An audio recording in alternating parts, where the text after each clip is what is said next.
today on Cooking for Real, we're tackling meatloaf, but not your standard traditional meatloaf.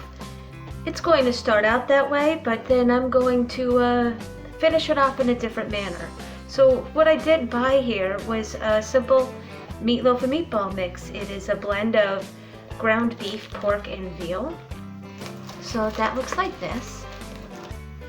And it already smells like meatballs. So I'm just gonna dump that into the bowl. And now what I have here is maybe a little less now. And these are so farm fresh, they are still warm from the chicken's rear. So I'm going to add those right in to this mix.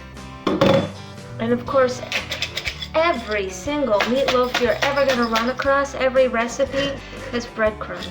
Now what I have here is breadcrumbs made from, well, the bread I bought that nobody ate. In here's a decent mix of different kinds of bread, but what's going to make this one a little special is the fact that there is rye bread in here.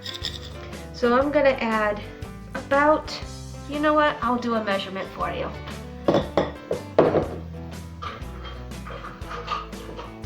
I know how much you guys like measurements. I'm gonna go with half a cup. Honestly, what I did was I poured it in there until it looked like the amount I would normally use. And it was about half of this, so I measured it for your sake. Now what I have here, is a mess. Let me wipe that up real quick.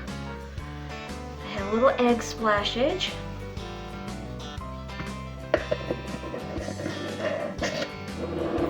So I bought a can of bruschetta mix, and in this bruschetta is onions, garlic, and Italian seasonings, as well as obviously chopped tomatoes.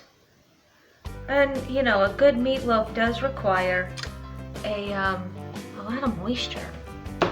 Usually the eggs are enough, but then once you add the breadcrumbs to help bind it, it can dry it out. So I'm going to just take and dump this right in to this bowl.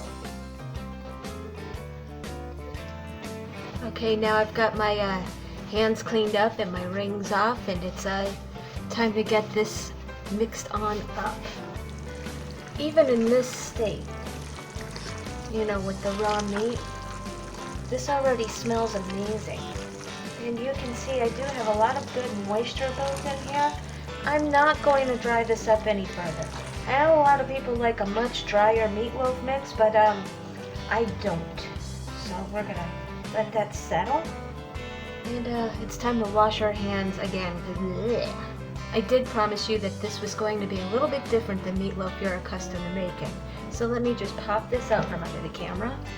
Alright, and we're gonna pop this back under it.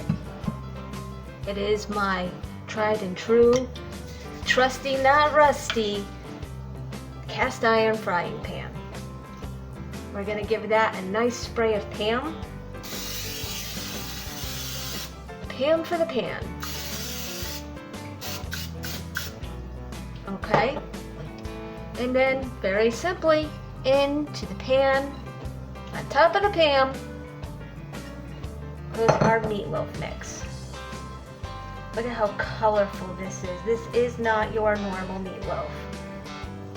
And I agree, somebody's going to say that's more of a meat pie, and I suppose it is, but without a crust.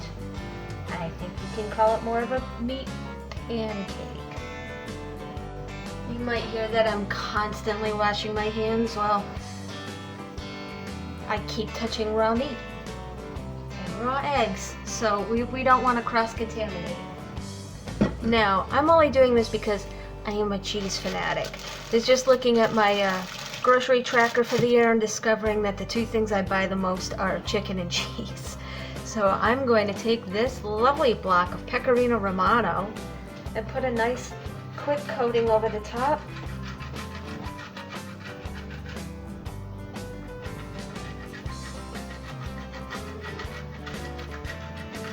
Just for a final flare of flavor and salt without having added salt. And I want you to notice that we didn't add not one grain of salt to this dish. So now we're going to pop this bad boy in the oven.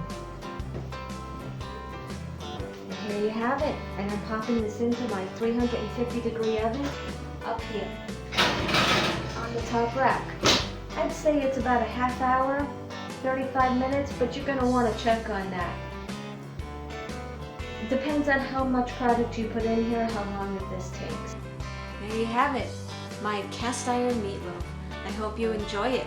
If you were lucky enough to score some sour cream at the grocery store during the coronavirus, it's a nice little addition to the top of this, maybe a little sprinkle of parsley. And on the side, I do recommend the oven roasted potatoes that I'm fond of making, and maybe some nice pickled vegetables. I hope you're all doing well during the quarantines and coronavirus. Let's all stay healthy together. Wash your hands and stay home if you can.